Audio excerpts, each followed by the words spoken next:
许彦君觉得双眼沉重的像被铅块压住，无论如何努力都打不开。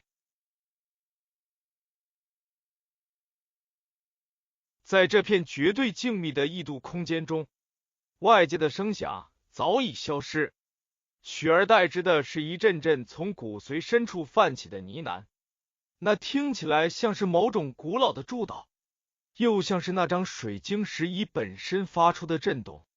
这声音不经过耳朵，而是直接在灵魂深处回荡。西北海之外，赤水之北，有张尾山，有神，人面蛇身而赤，直目正成，其名乃会。其事乃明，不时，不寝，不息。风雨是夜，是煮酒饮，是烛龙。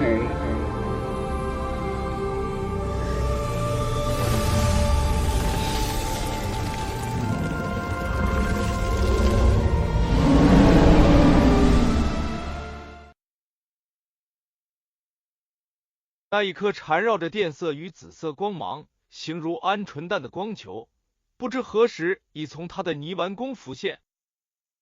它不再是死物，而是像拥有了生命一般，缓缓在许彦君眼前1尺处旋转，散发着一种让他感到既亲近又畏惧的威压。呢喃声愈发清晰，带着一股跨越万古，足以让时间凝固的苍凉。中山之神，名曰烛阴，是魏纣，名为夜，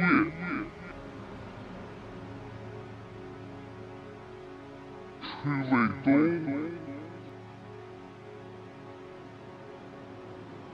孤为夏。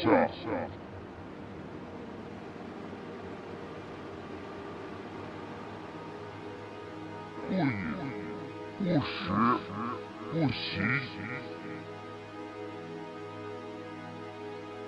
其为风。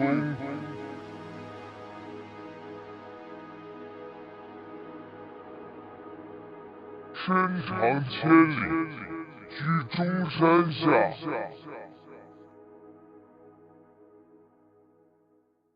轰！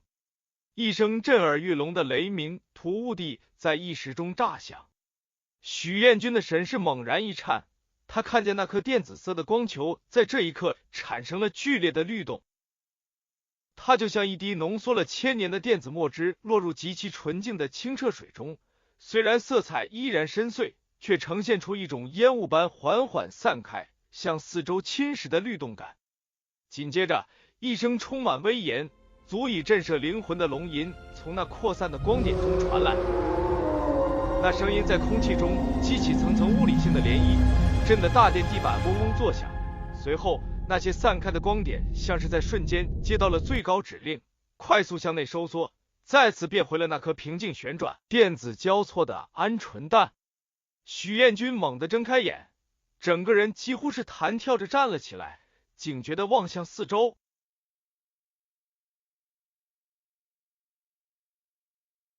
大殿依旧深邃，那种吞噬光线的黑色墙壁带给他一种沉重的压抑感。他下意识地摸了摸自己的眉心，那种被强行超频后的清明感依然存在，甚至更胜以往。他看向前方，原本9根粗壮的金色大柱，此时仅剩下4根依然傲然屹立。许彦君心跳得飞快，脑袋飞速运转着，他想起方才那2根柱子化作光球没入自己的泥丸宫，再看看眼前多出的变化，心中隐约有了一种直觉，这空间正在随着他身体的变化而进行重组。除了他原本坐着那张透明如钻石的水晶椅，石桌周围多出了3把气息截然不同的椅子。右手边那把通体黝黑的椅子，像是能吸进周围所有的光线。看久了，竟然让他感到一阵莫名的背脊发凉，仿佛那代表着世间最极致的阴冷与寂静。左手边那把洁白如雪的椅子则正好相反，即便只是远观，也能感受到一种如同正午阳光般刺眼且灼热的气息。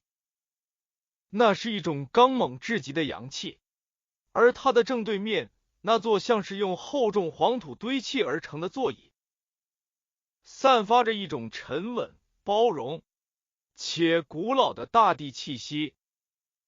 那种土质的厚重感，让他想起家乡土地公庙前的黄土路。至于自己身下的这张水晶椅，当他回头看去时，竟然发现椅身的透明质感中，隐约流动着刚才看见的那种电紫色光芒。一种奇妙的错觉油然而生。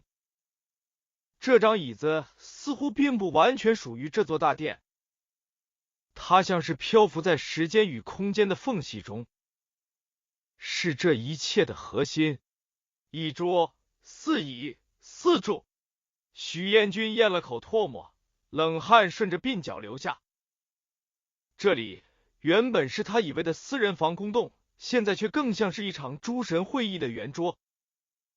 而他这个连是什么状况都还搞不清楚的大学生，竟然莫名其妙的坐在了其中一个主位上。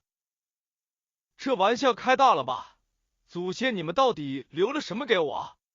他喃喃自语，声音在大殿中传不远便被黑墙吸收。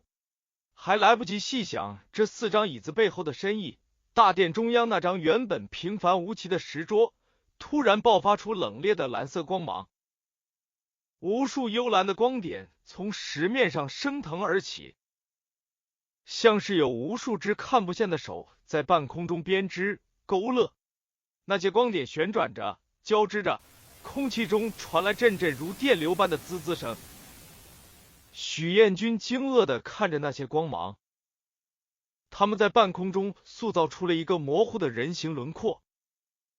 那人影虽然还看不清面容，但那种与生俱来的神圣与威压感已经压得许彦君有些喘不过气来。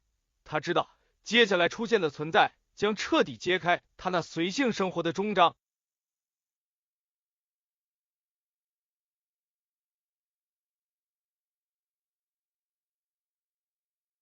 这个影片就到这里结束，不要忘记帮我按赞、留言、订阅、加分享，下次会更努力制作，期待您再次观看。